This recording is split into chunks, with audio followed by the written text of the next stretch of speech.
Hello, chess aficionados. In my research of chess history in the last 150 years, I noticed that an interesting article was written by Milton Finkelstein. I think he's the one that had to do with public education in New York, called "The Freedom of the Chessboard." So this is a little bit different than what you're saying. Jewish players, the Dutch Schachzeitung said, were lacking courage and devoid of creative ability.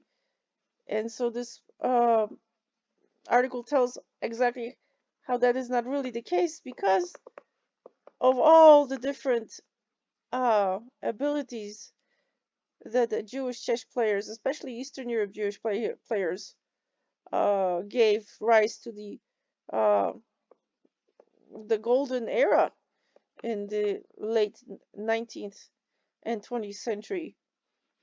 Uh, it's kind of hard to read all of this, but this was not too long ago, regarding how in Germany there was obviously persecution of the Jewish person, and how they tried to, it's just terrible to not to know this history, or have this history be forgotten, how people can treat other people.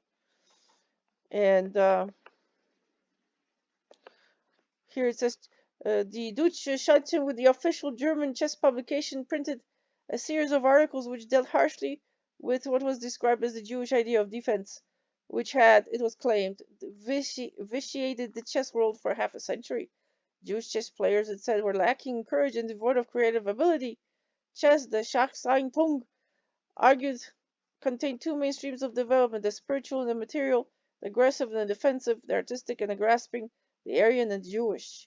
World champion Alexander Alekhine, at the time an unwilling guest of the Germans, represented the former influence, which Dr. Emanuel Lasker, a former champion who died in 1940, epitomized by his style and actions. The Jew. 1937 title match between Alekhine and Max Yu, a Dutch schoolmaster and liberal, marked the final triumph of the Aryan principle.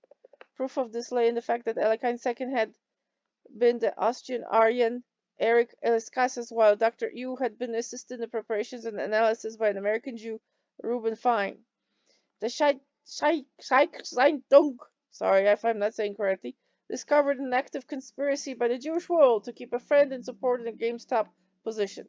Yet Aryan supremacy had again been vindicated, albeit by the victory over a Russian-born Frenchman. The Deutsche Zeitung articles have been ascribed to Dr. Alekhine himself. He claims he did not write them. He wrote an entirely different article, which the Nazis rewrote and printed under his signature.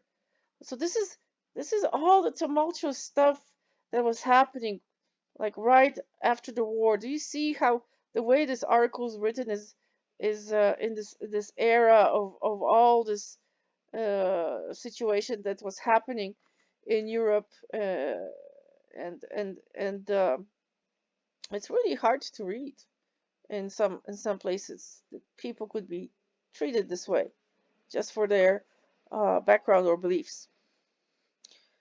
That's why we say never again, and hopefully people can understand and not forget what kind of treatment was given.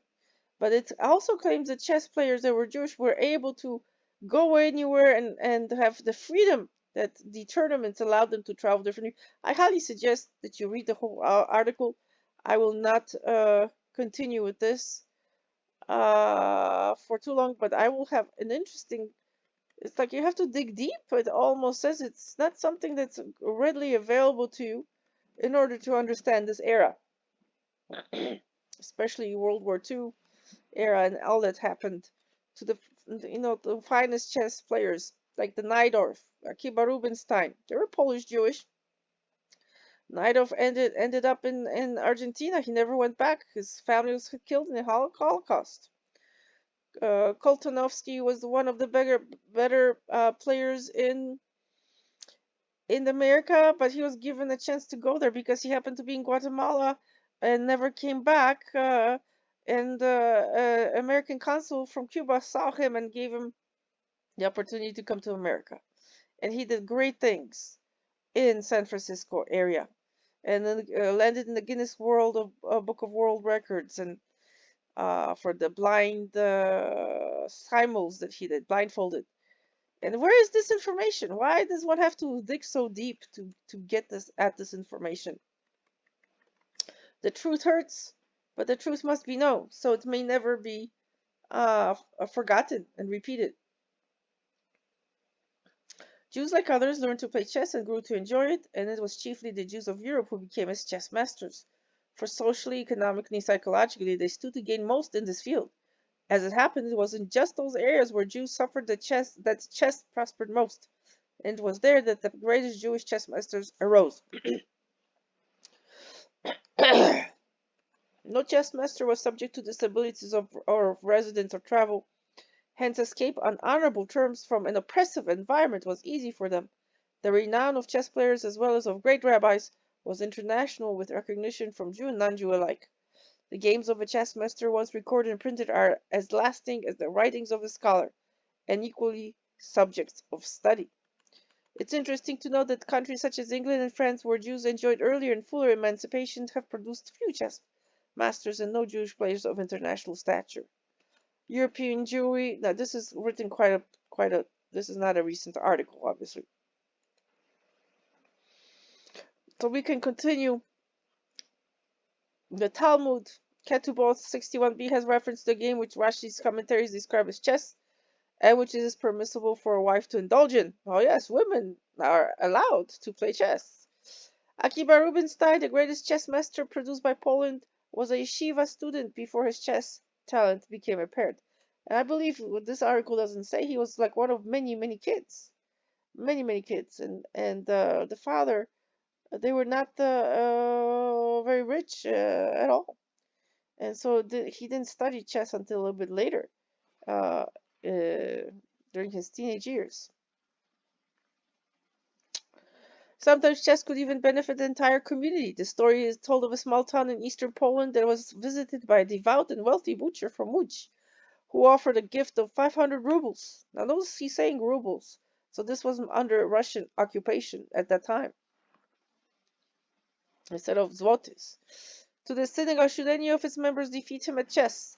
The rabbi, the local innkeeper, and the tailor were bested. By the way, the Łódź is in Poland, and not in Russia or Soviet Union, as will be later on. It's a little bit by Warsaw. The rabbi, the local innkeeper, and the tailor were bested in their turn. Then someone thought of a student who tutored the children of a nearby nobleman. Fetched in haste, he defeated the butcher and became a local hero. Living in the eternal shadow of his disabilities, the Jew thus found in chess one of the few fields that provide equality of opportunity, equality of mobility, in which ability alone could grant success. The coffee houses and inns of Europe formed the perfect expression of this equality.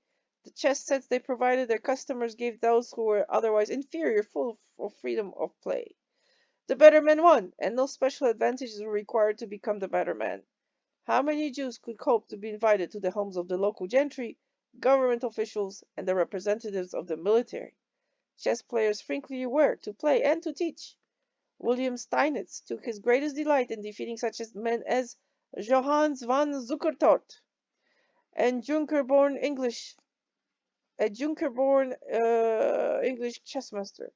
A feud is said to have developed between these two. Zukertort is said to have remarked that Steinitz was not a chess player, but a Jew. Can you believe that this is being written, and this is just unbelievable. To which Steinitz replied that Zukertort was apparently neither. Zukertort never recognized Steinitz's possession of the world championship. A dinner attended by the two was made memorable by the spectacle of both men rising to a toast to the greatest chess player in the world.